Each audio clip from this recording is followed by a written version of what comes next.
Hola muchachos, buenas tardes. ¿Me escuchan bien? Buenas tardes, profesor. Buenas tardes, profesor. Sí, se le escucha. Gracias. Buenas Bueno, tardes, profe. buenas tardes. Bueno, el día de hoy vamos a continuar con nuestro programa. Ya estamos de nuevo en la parte del derecho aplicable en el derecho internacional privado.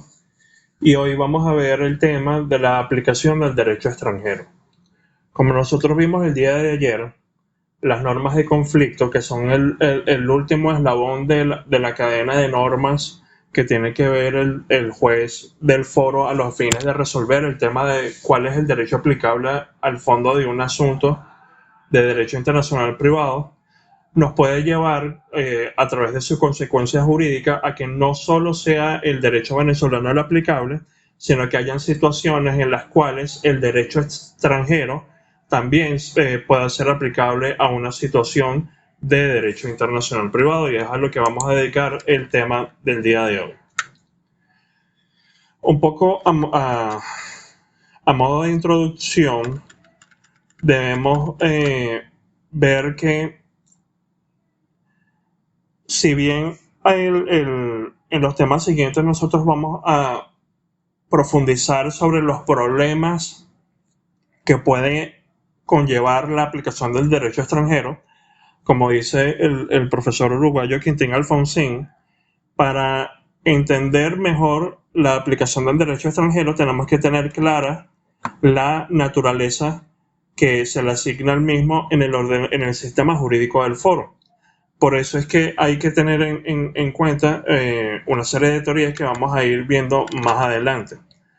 No obstante, en el caso de el derecho internacional privado, nosotros vimos con la evolución histórica de nuestra materia que la extraterritorialidad del derecho es un punto que ha sido ampliamente discutido y que tiene una importancia capital, porque hay situaciones que se han creado, se han formado o se han desarrollado a través de sistemas extranjeros que a través de los distintos factores de conexión que utilizan las distintas normas de derecho internacional privado puedan llegar a ser aplicables a un asunto.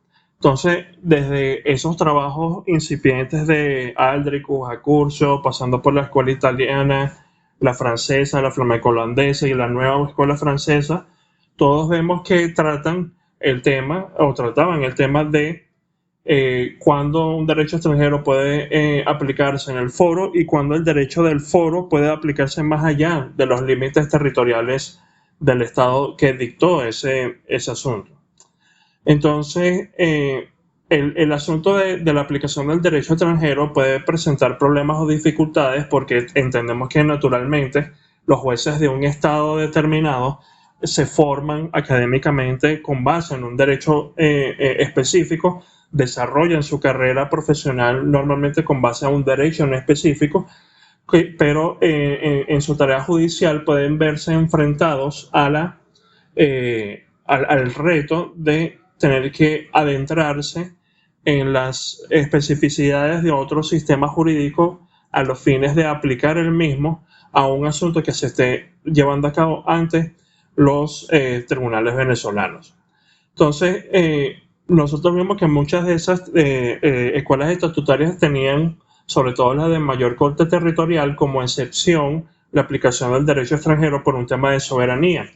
Y si bien actualmente esas teorías muy territorialistas de la aplicación del derecho en materia de derecho internacional privado han pasado ya a otro plano, entendemos que todavía la aplicación del derecho extranjero puede ser un elemento extraño para el juez y él tendría que invertir mayor tiempo y esfuerzo en determinar ese derecho aplicable.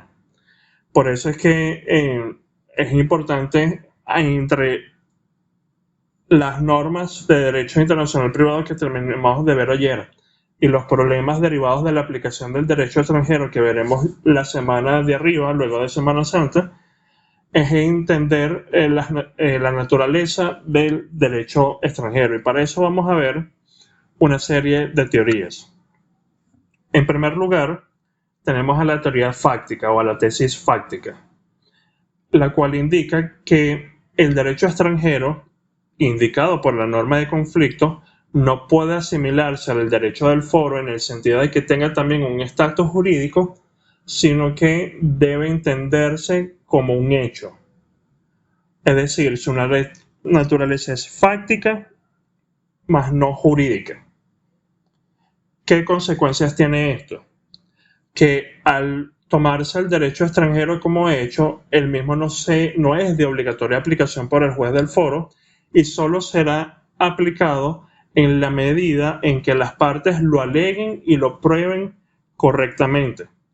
Además, se entiende que el derecho extranjero para esta tesis es renunciable, por lo que si las partes no cumplen con su carga alegatoria y probatoria, entonces ese derecho no se puede aplicar por el juez, porque al impulsar las partes del proceso a través del principio dispositivo, que es el que rige normalmente en los sistemas del derecho procesal civil, entonces estas son las que tienen realmente la carga de determinar ese derecho.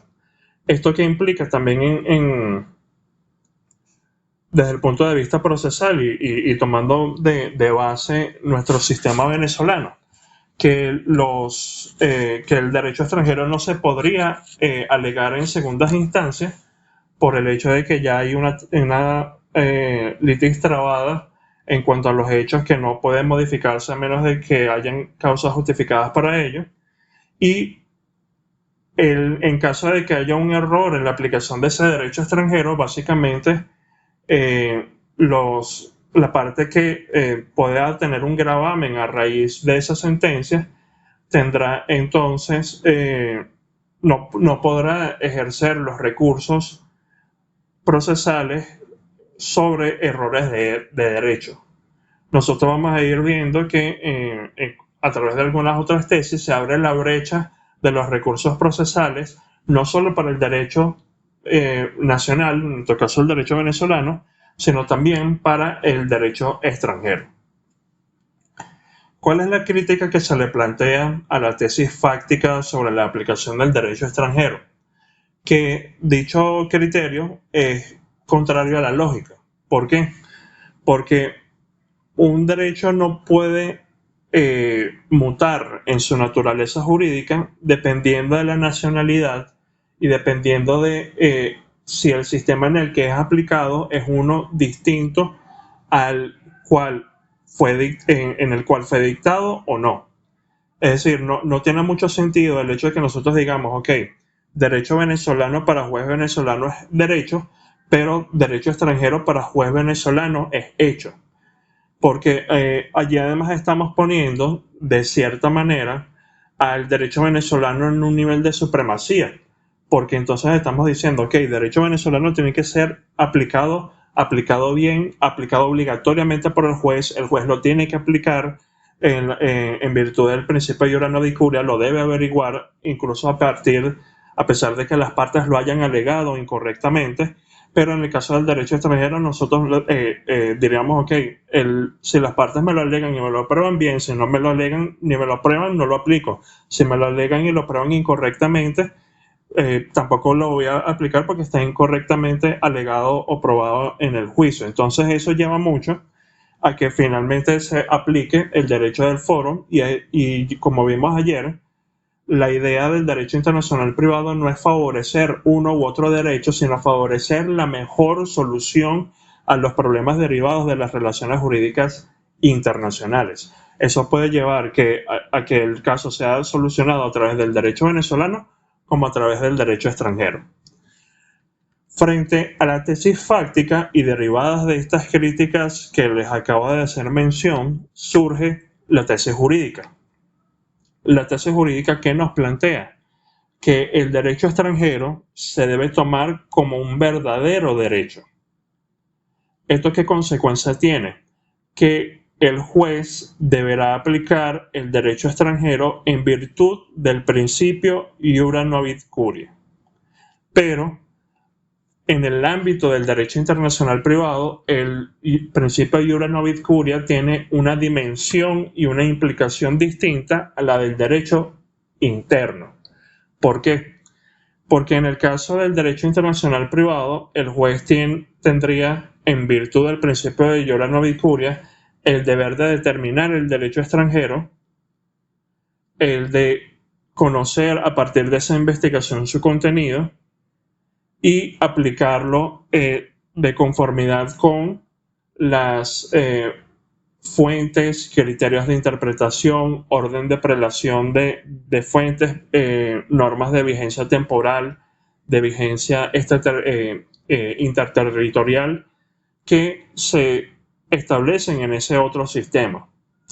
En cambio, cuando nosotros hablamos del principio iura novit curia desde el punto de vista del derecho procesal civil interno, nosotros partimos de que el juez tiene que conocer el derecho. Pero es imposible pedirle a un juez que, además de conocer la totalidad del derecho venezolano, que ya de por sí es una tarea titánica, que tenga que conocer el derecho de más de 190 países alrededor del mundo, con las limitaciones de idiomas, con las limitaciones de sistemas que pueden pertenecer a familias distintas, de un basamento cultural distinto, por lo que no se le puede pedir al juez que entre al magisterio con el conocimiento absoluto de todo el derecho del mundo. Pero lo que sí se le exige es que él, en su tarea de juez, se encargue de averiguar el derecho extranjero y el de aplicarlo en la forma en la que se debe aplicar según los estándares impuestos por el ordenamiento jurídico que ha dictado ese derecho en particular. No obstante, esto no implica que las partes no puedan auxiliar al juez del foro en su tarea de determinar el derecho extranjero, porque las partes en realidad pueden consignar gacetas oficiales, documentos explicativos emitidos por los poderes legislativos o por las oficinas de información legislativa que hay en ciertos países, pueden consignar dictámenes de expertos en ese derecho que se está tratando de determinar como aplicable al asunto, para que el juez del foro tenga en la mejor medida posible una vista panorámica de lo que implicaría la aplicación de ese derecho, cómo debe aplicarlo y que él tenga ya marcada la pauta lo suficientemente clara como para que no deba incurrir en un error que pueda generar que su sentencia sea recurrida por un error de derecho. Ahora, ¿qué crítica se le da a la tesis jurídica? Esta es una crítica que parte mucho del territorialismo y es que y de la defensa exacerbada de la soberanía, porque lo que se plantea básicamente contra esta teoría es que no puede asimilarse el derecho extranjero al derecho nacional, porque eso sería ponerlo en el mismo nivel del derecho del foro, lo cual, según estos defensores de la noción de soberanía, no debería ser permitido. Pero no hay en realidad una razón de peso para que el derecho extranjero y el derecho venezolano no estén en un plano de igualdad. Esto no quiere decir que nosotros vamos a aceptar todas las consecuencias del derecho extranjero sin importar de lo dañinas que sean en el foro, porque para eso nosotros tendremos las llamadas instituciones generales de derecho internacional privado de carácter negativo, como el orden público, como el fraude a la ley. Pero lo que sí quiere hacer ver esto es que por regla debe aplicarse el derecho extranjero en el caso de que la norma de conflicto efectivamente me indique que ese es el derecho aplicable. ¿Hay alguna pregunta hasta ahora? ¿Algo que no haya quedado claro? Profesor, Adelante. ¿qué pasaría en el supuesto, bueno, entiendo que sería por analogía, creo yo, pero qué pasaría en el supuesto que el derecho extranjero, al momento del juez del foro aplicarlo, en un caso concreto no le dé la resolución al mismo?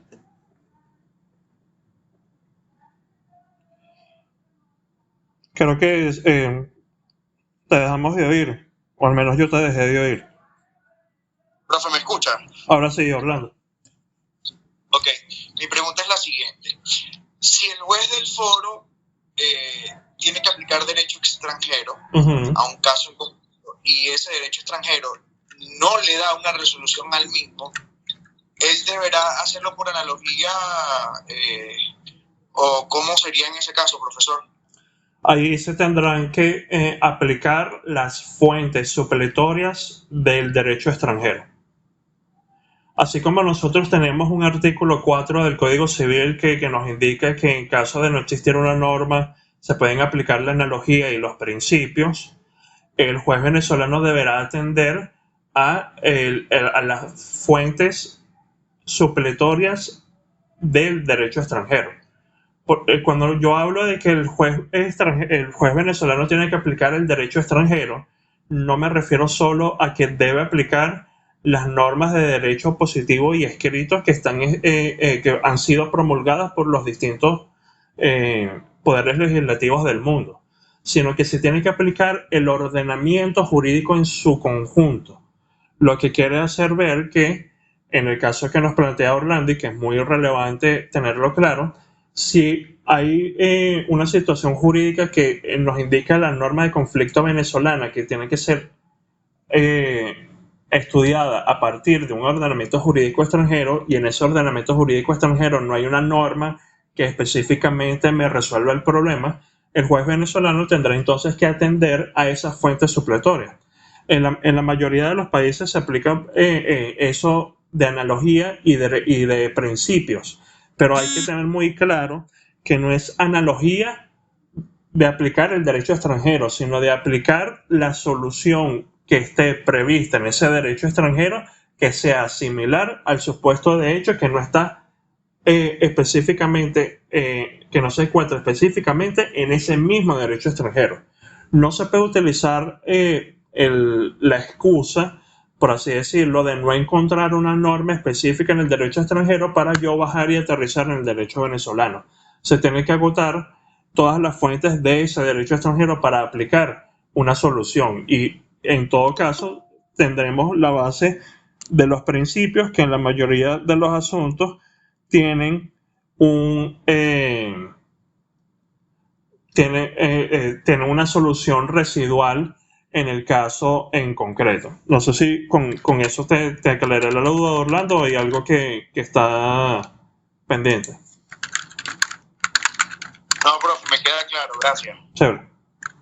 Profesor, yo tengo otra duda con respecto a una de los aspectos que había allí en cuanto a las consecuencias de la tesis jurídica, y era referente a cómo las partes van a auxiliar al juez.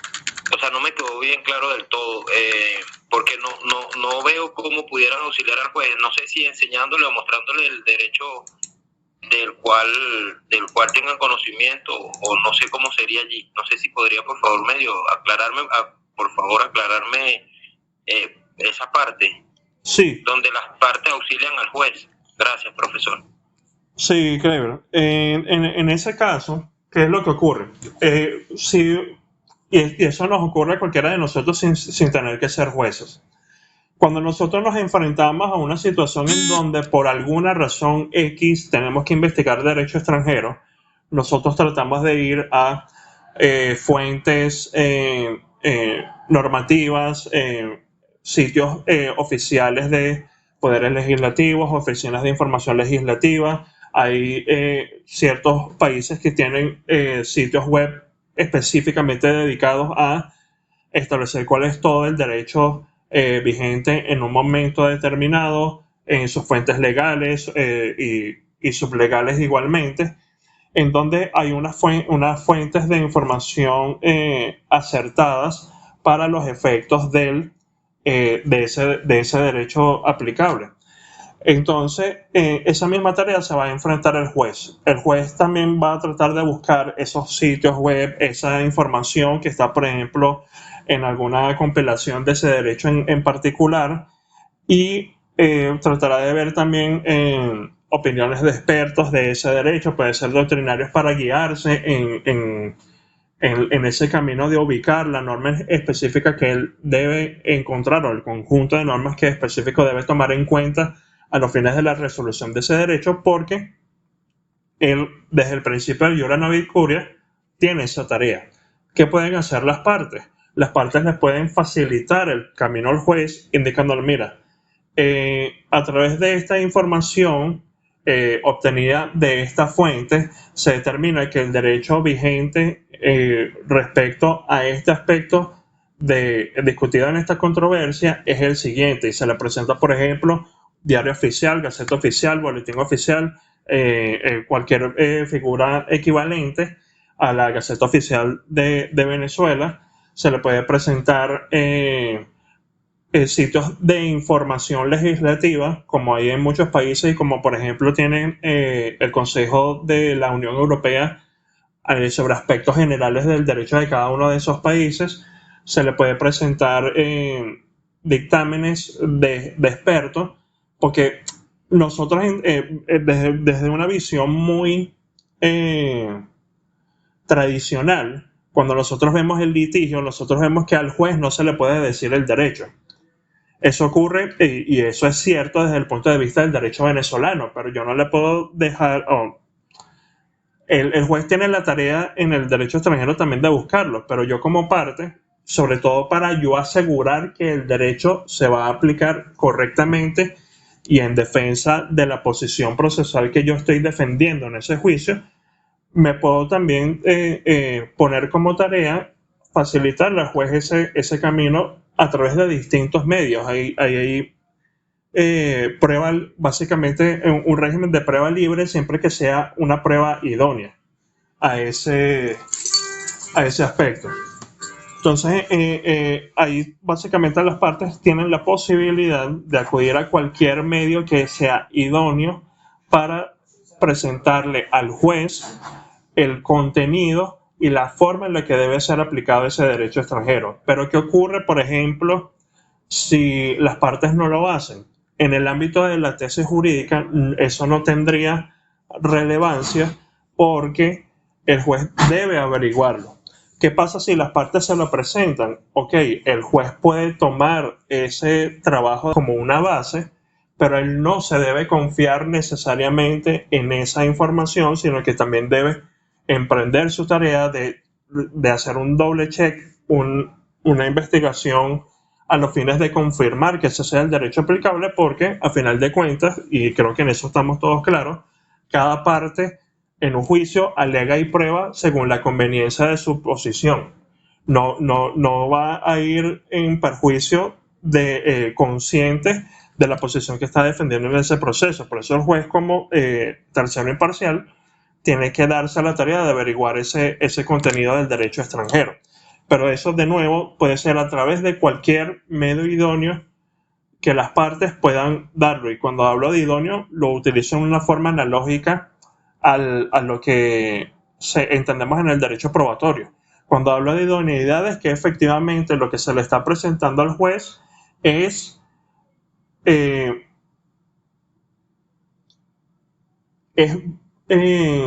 permite efectivamente conocer ese derecho extranjero a través de una fuente confiable. No sé si con eso te queda claro, Clever, o hay alguna duda adicional. No, profesor, ya, muchísimas gracias, está muy bien. Esa era toda la duda que tenía. Era si el juez iba, si la parte le presenta, ponga una resolución o algo, el juez de todas maneras tendría que investigarlo, aunque la parte se lo facilite. Correcto. Esa era la duda, pues. Muchísimas gracias, profe. Chévere.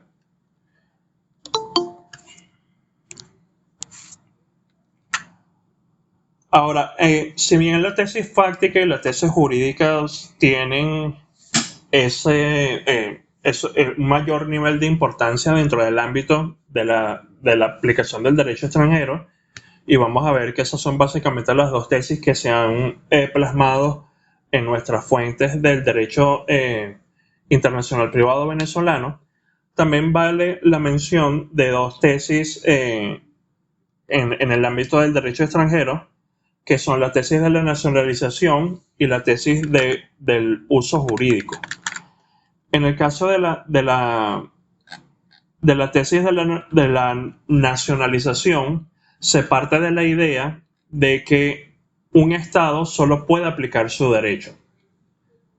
Entonces, lo que hace esta teoría es asimilar el derecho extranjero al derecho propio. Es por así decirlo, un punto medio entre el derecho, entre la tesis jurídica y la tesis fáctica. ¿Por qué? Porque se le otorga la naturaleza jurídica al derecho extranjero, pero no se toma el derecho extranjero como algo perteneciente a un sistema extraño al nacional, sino como se toma una parte de ese derecho extranjero y se nacionaliza. Por eso es que se denomina tesis de la nacionalización. Entonces, según esta teoría, cuando una norma de conflicto venezolana declara competente, según las circunstancias del caso, un derecho extranjero, el derecho extranjero formará parte del nuestro y se aplicará como derecho propio. Entonces, si bien esta tesis de la nacionalización comparte ciertas características con la tesis jurídica, vemos que según la tesis de la nacionalización hay unas consecuencias que hay que tener claras. En el caso de la teoría de la nacionalización, no se aplicarán las normas de derecho internacional privado del derecho declarado aplicable. Tampoco se aplicarán las normas del derecho internacional, del derecho interterritorial, del derecho que ha sido declarado aplicable por la norma de conflicto. Eso impide el funcionamiento de instituciones tales como la cuestión incidental, como el reenvío, que parten necesariamente de la posibilidad de que el juez venezolano aplique una norma de conflicto extranjera.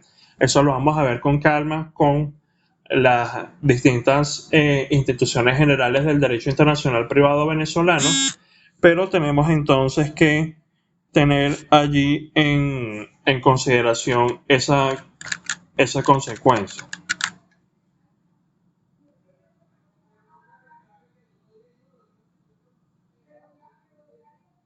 Ok, en el caso de la tesis de la nacionalización, se parte también de que hay contradicciones de carácter legislativo y judicial que son difíciles de justificar. Porque la tesis de la nacionalización parece partir del hecho de que el juez venezolano identifica qué norma o qué conjunto de normas del derecho extranjero son aplicables al caso. Las toma como derecho extranjero, como derecho propio, perdón. Entonces, en el caso de una diatriba en la interpretación, se aplica ese derecho según los criterios de interpretación del derecho extranjero o del derecho venezolano, o se toman los del derecho extranjero como derecho venezolano. Esto también parte o escinde un poco una de las consecuencias de la tesis jurídica que vamos a adentrar en unos momentos, que es la tesis de la aplicación integral del derecho extranjero. Cuando se parte de la tesis jurídica, se entiende que el derecho extranjero debe aplicarse en todo su conjunto. Esto quiere decir que se tienen que aplicar normas de derecho privado e incluso normas de derecho público si esas normas son relevantes para el asunto en concreto. Actualmente en el ámbito del derecho internacional privado se acepta con cada vez más certeza que el derecho público extranjero es perfectamente aplicable por los jueces del foro sin que sea posible aplicar de lleno o en primer orden la violación del orden público. Pasando a la tesis de uso jurídico, esta considera que al derecho foráneo debe dársele el mismo tratamiento de fondo que le hubiera dado el juez a su ordenamiento jurídico. No obstante, el autor de origen alemán que estuvo mucho tiempo residenciado en Argentina, Bernhard Goldschmidt, quien era de hecho hermano de el profesor Roberto Goldschmidt y ambos hijos del gran procesalista James Goldschmidt, indica que al aplicar el derecho propio, el juez es arquitecto, ya que colabora con él, interpretándolo, aclarando la forma en la que en la que se debe aplicar en la práctica y en sede judicial, y estableciendo de cierta forma un precedente en la aplicación de ese derecho. En cambio, al aplicar el derecho extranjero, el juez es un mero fotógrafo que solo puede imitar sus iniciativas y su forma de aplicación. Por eso es que él indica que no se puede considerar el derecho extranjero como un derecho con todas sus consecuencias, sino como un hecho. Pero a eso agrega que no como cualquier hecho, sino como un hecho notorio que todo el mundo es capaz de averiguar. Entonces, vemos que también con la tesis del uso jurídico se intenta conciliar un poco esa tesis jurídica y esa tesis fáctica, pero al tener ese tipo de consideraciones de tomarlo como un hecho, no como un hecho, sino como un hecho notorio que está relevado de prueba, es por la que la tesis del uso jurídico es de poca aceptación y se ha preferido con cada vez más fuerza la tesis jurídica. Ahora, cuando nosotros pasamos a la aplicación del derecho extranjero en el sistema venezolano de derecho internacional privado, nosotros tenemos aquí que en primer lugar atender al Código Bustamante. El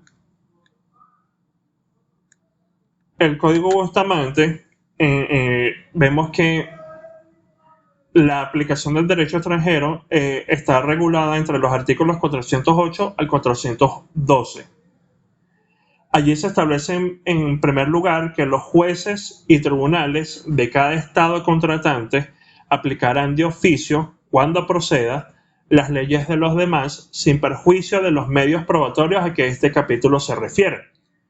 Entonces, como vemos, a partir de este artículo 408, el Código Bustamante toma ya posesión por la teoría jurídica o de tomar el derecho extranjero como derecho, a pesar de esa pequeña contradicción de hablar de medios probatorios, porque los medios de prueba van dirigidos al establecimiento de hechos en una causa judicial. Más se debería hablar aquí de medios de auxilio o de ayuda al juez en la determinación de ese derecho extranjero. Ahora, el artículo 409 sigue expresando que la parte que invoque la aplicación del derecho de cualquier estado contratante en uno u otro o disienta de ella podrá justificar su texto, vigencia y sentido mediante certificación de 2 abogados en ejercicio en el país de cuya legislación se trate, que deberá presentarse debidamente legalizada.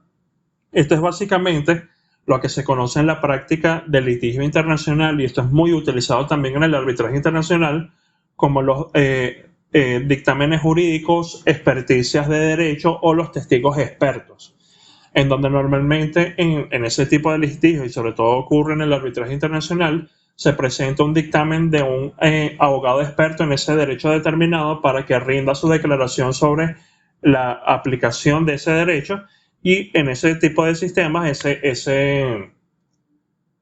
ese dictamen tiene que ser ratificado por una declaración testimonial. Lo que dice la norma del artículo 409 no impone esa necesidad de ratificación mediante testimonio, sino que con su simple presentación legalizada o apostillada, ya que luego de la entrada en vigencia del Código Bustamante, de su firma, mejor dicho, en 1928 se creó la figura de la apostilla, que es equivalente. Entonces ya con eso se toma que es suficiente auxilio para el juez en la determinación de ese derecho. Vemos que además el artículo 410 y el 411 le dan al juez poderes para solicitar la propia colaboración del Estado cuyo derecho se aplica. para que se le informe sobre el texto, vigencia y sentido del mismo, expresándose además en esas normas que el Estado contratante se obliga a suministrar a los otros en el más breve plazo posible la información a que el artículo 410 se refiere, al de proporcionar un informe sobre el texto, vigencia y sentido del derecho aplicable.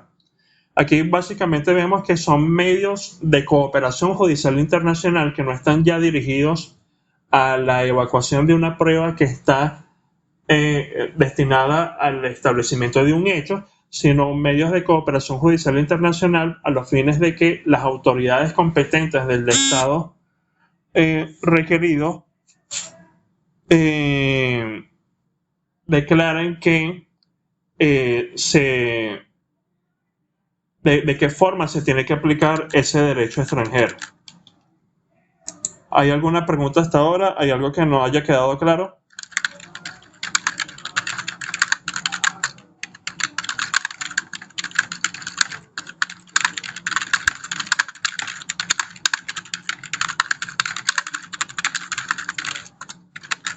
Ok.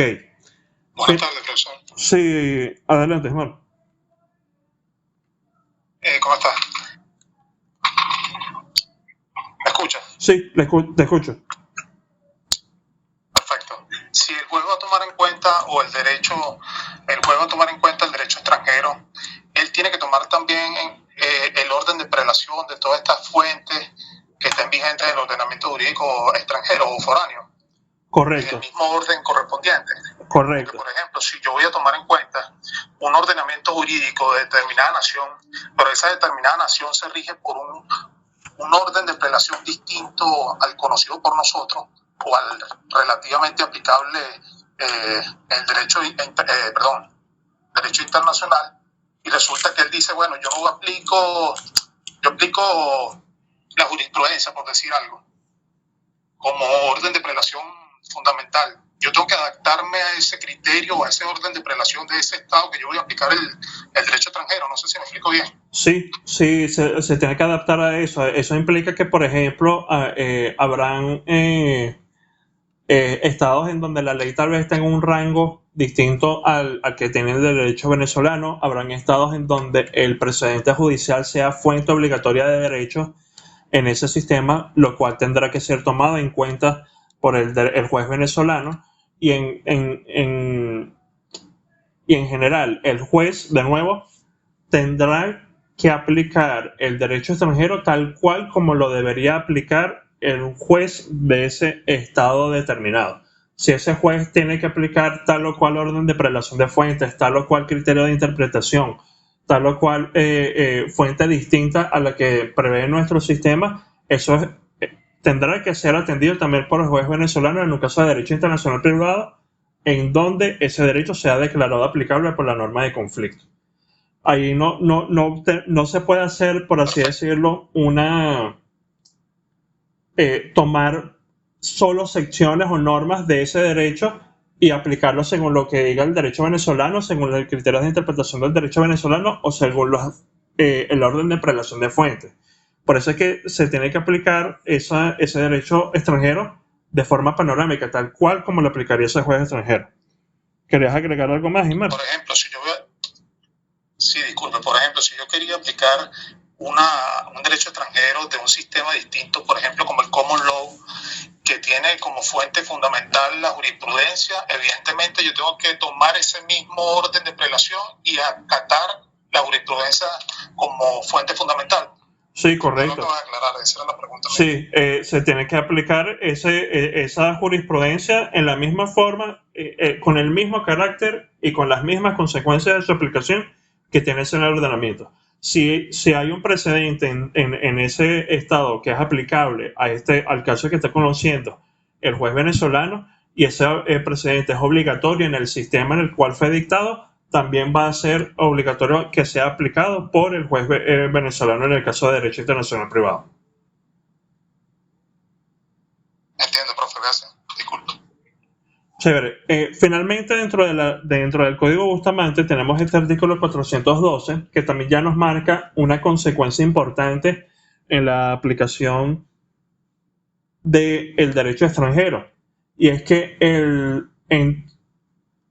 aquí se nos indica que en todo Estado contratante donde exista el recurso de casación o la institución correspondiente, podrá interponerse por infracción, interpretación errónea o aplicación indebida de una ley de otro Estado contratante. ¿Esto qué quiere decir? Que en los países que tienen el recurso de casación y que asumen la tesis de la naturaleza jurídica del derecho extranjero, el recurso de casación se puede interponer tanto por infracción del derecho venezolano como por infracción del derecho extranjero. Y eso lo vamos a ver ratificado en el sistema venezolano interno. Luego tenemos como fuente relevante también en el ámbito de la aplicación del derecho extranjero a la Convención Interamericana sobre Normas Generales del Derecho Extranjero, que es una convención que fue adoptada en el marco de la CIDIP II, celebrada en Montevideo en 1979. Aquí se nos indican de relevancia para el tema que estamos viendo hoy. En primer lugar, que se consagra el principio de no discriminación procesal del derecho extranjero. Aquí lo que se nos presenta es que básicamente hay un plano de igualdad entre esos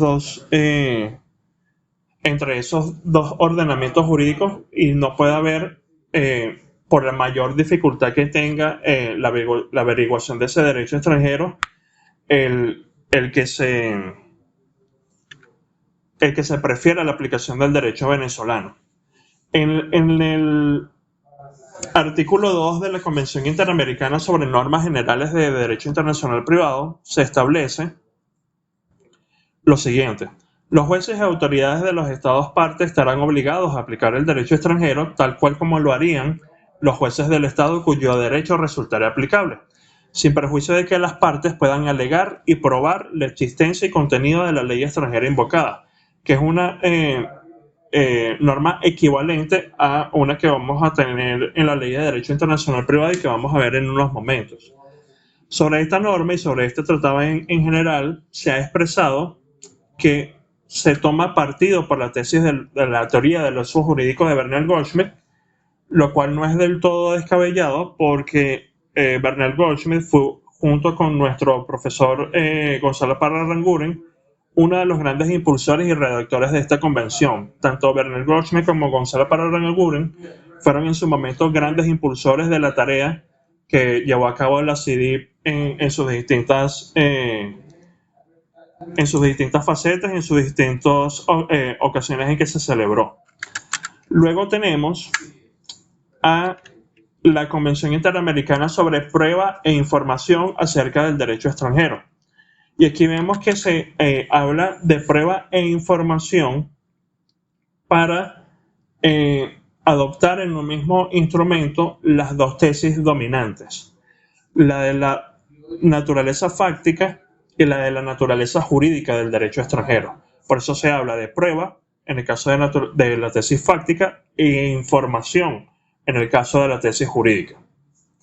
Ahora, como dispone el artículo 1 de esta convención, este instrumento persigue establecer normas para la cooperación entre los estados parte en lo que respecta a la obtención de pruebas o información acerca del derecho extranjero. Por eso es que se impone la obligación de las autoridades de los estados parte proporcionar la información sobre el texto, vigencia, sentido y alcance legal de su derecho, como nos establece aquí el artículo 2 citado en pantalla. Adicionalmente, se indica aquí que la cooperación internacional en la materia de que trata esta convención se prestará por cualquiera de los medios de prueba idóneos previstos. Y aquí vemos que se presenta ese adjetivo de idóneo para el medio de prueba que hemos estado comentando. Tiene que ser un medio que efectivamente pueda llevar a la consecuencia de que se entiende como vigente ese derecho, se comprende debidamente el alcance de su aplicación y se entiende la forma en la que debe ser aplicado. Ahora, la propia Convención Interamericana nos presenta como medios idóneos y como ejemplo de esos medios idóneos a los siguientes: prueba documental consistente en copias certificadas de textos legales, prueba pericial consistente en dictámenes de abogados o expertos en la materia, o informes del Estado requerido sobre el texto, vigencia, sentido y alcance legal de su derecho sobre determinados aspectos. Y para esto también en muchos ordenamientos jurídicos tiene mucha relevancia la tarea de las universidades, porque en ese caso se ha planteado que ciertas cátedras dentro de algunos sistemas puedan servir como auxiliar de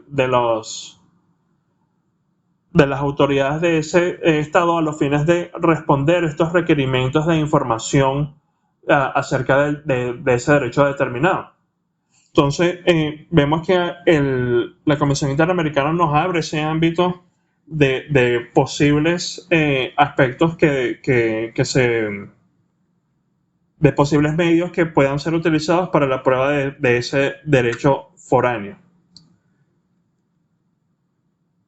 Y vemos que además aquí la Convención Interamericana parte de esa figura que ya nosotros hablamos en materia de cooperación judicial internacional, que es la autoridad central. Y a los efectos de esta Convención Interamericana, el Ministerio de Relaciones Exteriores venezolano, como es en todos los demás instrumentos de cooperación, es la autoridad central designada. Ahora, llegamos así a la tesis jurídica. A la aplicación del derecho extranjero en la ley de derecho internacional privado. Entonces, aquí vemos que a través de distintas normas se asume la naturaleza del derecho extranjero en su faceta jurídica. Esto ocurre a través de los artículos 2, 3, 60 y 61 de la Ley de Derecho Internacional Privado. Vamos a ir viendo cada una de estas normas y cuáles son las consecuencias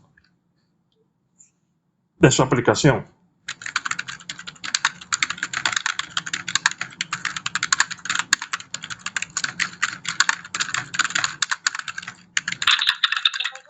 Sí.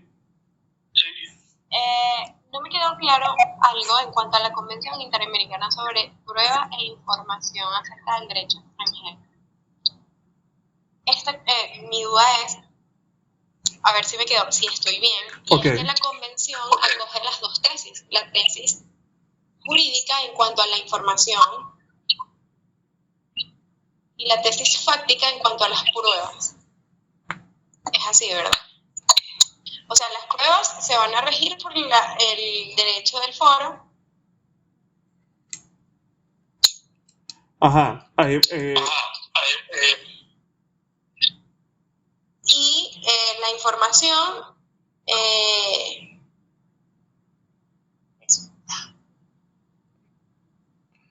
Ajá, Michelle, es buena tu pregunta, pero me permite aclarar el sentido de la convención. Ahí no es que se parte la convención en dos y se dice, ok, esto aplica para la tesis jurídica y esto aplica para la tesis fáctica, sino que los medios de cooperación establecidos en esa convención interamericana permiten que ese instrumento sea aplicable en estados en donde se asuma la tesis fáctica como en estados en donde se asuma la tesis jurídica. Para los estados que asuman tesis fáctica y sean estados parte de esa convención, se tomarán a esos medios indicados en ese instrumento como medios de prueba. En los casos en donde ese estado parte asuma asuma la tesis jurídica acerca de la aplicación del derecho extranjero, se tomará esa tesis a esos medios como de información. Es por eso que no es tanto una asunción de ambas tesis en un sentido de fondo o de que efectivamente se tomen ambas tesis con todas sus consecuencias, sino que se intenta establecer un medio de que, independientemente de cuál sea la tesis que se asuma acerca de la naturaleza del derecho extranjero, los jueces de cada uno de los estados partes puedan determinar efectiva y correctamente su contenido para aplicarlo en un caso de derecho internacional privado. No sé si con eso te queda claro o hay alguna duda adicional. No, profesor, claro, gracias. Chévere. Llegando a las normas de la Ley de Derecho Internacional Privado, tenemos que tomar en cuenta los artículos 2, 3, 60 y 61, como les indiqué. El artículo 2 nos plantea ya la forma en la que tiene que ser aplicado ese derecho extranjero con un matiz particular de nuestro sistema. Esto implica que el derecho extranjero que resulte competente, y esta competencia se adquiere a partir de la indicación de una norma de conflicto venezolana, se aplicará de acuerdo con los principios que rijan en el país extranjero respectivo y de manera que se realicen los objetivos perseguidos por las normas venezolanas de conflicto. De esta norma se derivan varias consecuencias. En primer lugar, se deriva la consecuencia de que en Venezuela se adopta la tesis jurídica acerca de la naturaleza del derecho extranjero, tomándose al mismo como derecho y aplicándose según los principios que rigen en el país extranjero. Dame un momento que tengo que atender aquí un segundo el teléfono, ya vuelvo.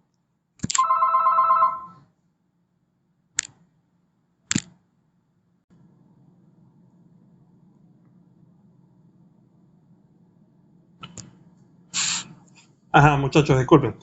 Les comentaba que según esta norma se adopta en Venezuela la tesis jurídica acerca de la naturaleza del derecho extranjero. Y esto implica que el derecho extranjero se tiene que aplicar conforme a los principios, fuentes y el orden de prelación de la misma. Pero además esta norma nos plantea algo interesante, y es el ámbito en el que se tiene que apreciar el derecho extranjero al momento de ser aplicado por el juez venezolano. ¿Esto por qué? Porque como regla general, a partir de esta norma, la remisión hecha por una norma de conflicto venezolana a un derecho extranjero es global o máxima. ¿Esto qué implica? Que se incluyen las normas de derecho internacional privado de ese ordenamiento extranjero. Esto abre la posibilidad de la institución del reenvío, que nosotros vamos a ver la semana de arriba, como institución general regulada en el artículo 4 de la Ley de Derecho Internacional Privado. Esto implica igualmente que la remisión a un derecho extranjero también implica que se apliquen todas las normas jurídicas, no solo aquellas de derecho civil o de derecho mercantil, sino también todas aquellas normas de derecho público que pudiesen estar relacionadas con el asunto. Esto abriría igualmente la vía para que se apliquen las normas de aplicación inmediata necesaria del ordenamiento jurídico extranjero, a pesar de que ellas no son nombradas en el artículo 10 de la Ley de Derecho Internacional Privado, como vimos la semana pasada. Esta posibilidad de que se aplique el derecho público extranjero no siempre fue admitida, ya que antes se expresaba que el derecho internacional privado se trataba de la aplicación extraterritorial de las normas de derecho privado. No obstante, con el trabajo de varios doctrinarios, principalmente un autor de nombre Pierre Lalive, se ha llegado hasta la tendencia actual de que son aplicables las normas de derecho público del ordenamiento declarado aplicable por la norma de conflicto, a menos de que la aplicación de esas normas afecte el orden público interno de ese estado que se constituye como foro de ese litigio. Pero no es porque esa norma tenga una naturaleza pública que se rechace de plano, sino que tiene que verse cuál es la consecuencia de su aplicación al caso en concreto. En lo que respecta a la vigencia del derecho extranjero, tenemos que esa vigencia va a depender de lo que se exprese en tal ordenamiento, y esto va mucho con las preguntas que hicieron anteriormente Clevier e Ismar, y es que lo relativo a los conflictos intertemporales de ese derecho dependerá de los criterios y reglas aplicables en el derecho extranjero de que se trate, y esto incluye también las reglas sobre retroactividad o irretroactividad de las leyes. De igual forma, se tiene como consecuencia a partir de este artículo 2 de la Ley de Derecho Internacional Privado, el hecho de que la interpretación judicial de las normas extranjeras se debe hacer conforme a los criterios de interpretación vigentes en el ordenamiento de que se trate. Entonces vemos que realmente el juez venezolano se tiene que poner en los zapatos, en el mismo orden de ese juez extranjero al momento de aplicar el derecho de ese país. No obstante, la norma nos establece algo adicional, y es que se debe procurar la realización de los objetivos de las normas venezolanas de conflicto. Esta referencia ha sido interpretada principalmente por el profesor Hernández Bretón como el reconocimiento a que las normas de conflicto plasmadas en la Ley de Derecho Internacional Privado persiguen un fin material, a pesar de ser normas indirectas, indicadoras o normas de conflicto. Esto lo ejemplifica él a partir del artículo 37 de la Ley de Derecho Internacional Privado, que al expresar una serie de factores de conexión alternativos, como vimos ayer, se entiende que busca un resultado material específico que es la validez formal del acto. Lo mismo podemos decir, por ejemplo, con el artículo 29 de la Ley de Derecho Internacional Privado, que busca que se respete la elección de las partes acerca de su derecho, del derecho aplicable a su contrato internacional. Y así ocurre con otras normas de conflicto que pueden impedir, dependiendo de cuál sea el caso, la posibilidad de que se aplique o no la institución del reenvío en ese caso en concreto.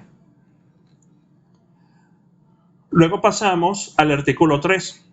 El artículo 3 que nos indica: cuando en el derecho extranjero que resulte competente coexistan diversos ordenamientos jurídicos, el conflicto de leyes que se suscite entre esos ordenamientos se resolverá de acuerdo a los principios vigentes en el correspondiente derecho extranjero.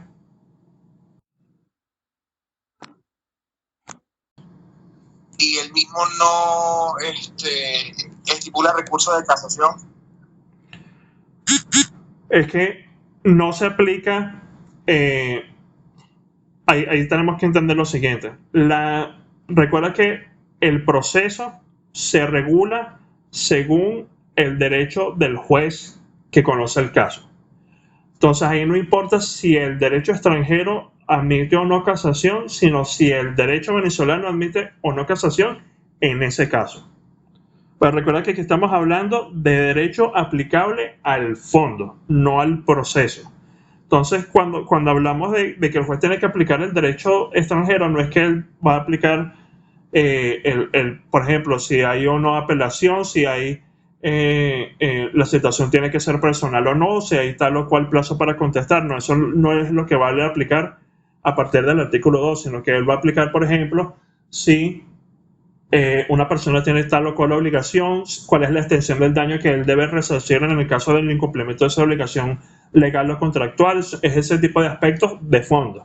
Entonces, en ese caso, de nuevo, no no es que el juez va a tener que atender a qué dice el derecho extranjero con respecto al recurso de casación, sino que depende de las normas de admisibilidad en materia de casación venezolana si procede ese recurso o no. Profesor. Sí. Para ejemplificarme un poquito y entenderlo un poco mejor, el tema de la casación, como lo están comentando los compañeros, pero con un ejemplo más o menos sería que en otro país, en el extranjero, hay una sentencia, esta sentencia en el otro país se ejercen los recursos, yo venga a Venezuela y pudiese ejercer casación acá. No, eso es una cuestión distinta porque ahí estamos hablando del ámbito del reconocimiento y ejecución de esa decisión de esa decisión extranjera en Venezuela.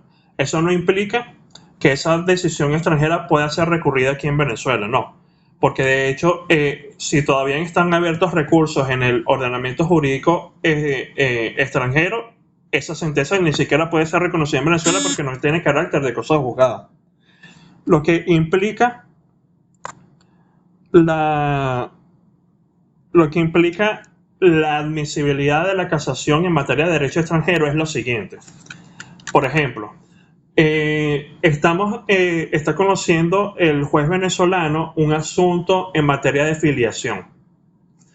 En materia de filiación nos dice el artículo 24 de la Ley de Derecho Internacional Privado que se tiene que aplicar el derecho del domicilio del hijo, si no recuerdo mal.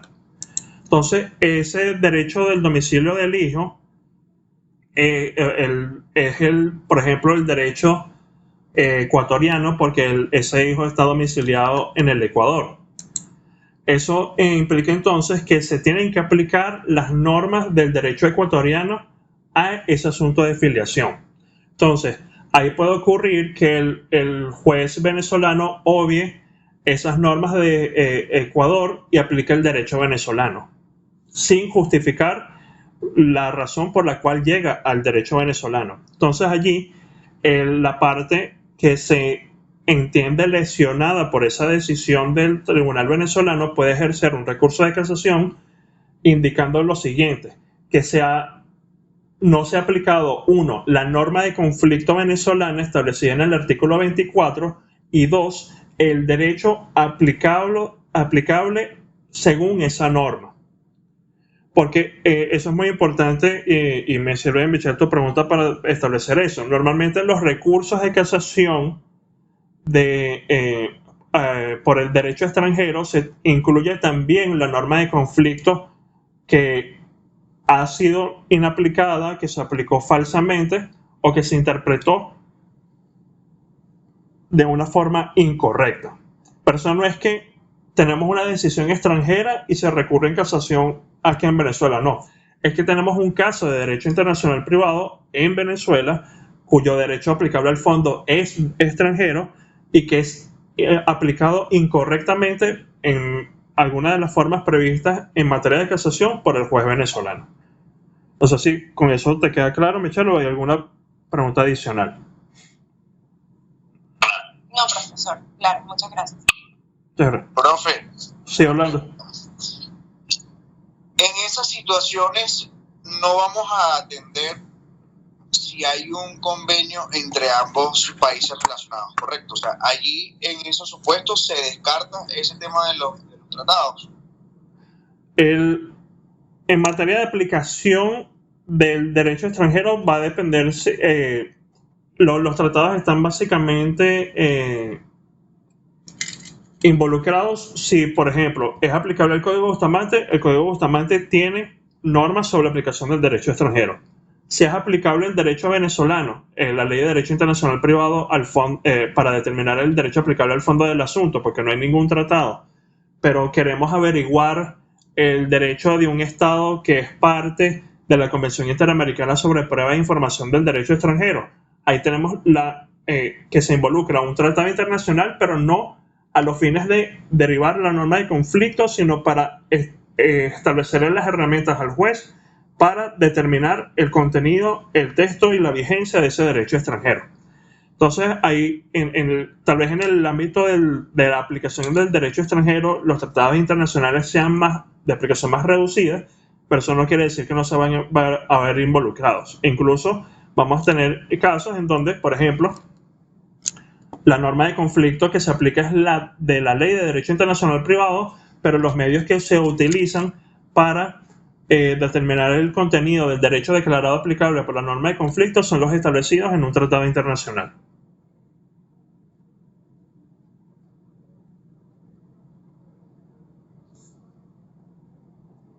¿Hay alguna otra pregunta? ¿Algo que no haya quedado claro? Profe, ¿esta clase está siendo grabada por usted?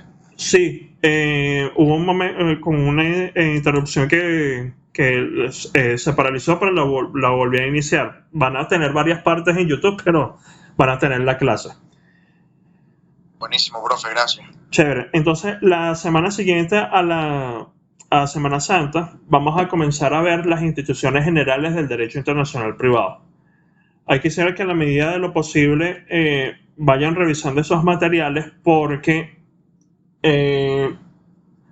va a sonar cómico lo que voy a decir, pero lo que normalmente se entiende como lo más complicado del derecho internacional privado es el funcionamiento de esas instituciones. Entonces, quiero que aprovechemos esas clases para que esos temas queden lo más claros posibles desde su punto de vista, para que, bueno, en el caso de las evaluaciones no haya mayor problema en cuanto al entendimiento de esas instituciones. Entonces, al menos ese miércoles podremos ver lo relativo a la calificación y al reenvío.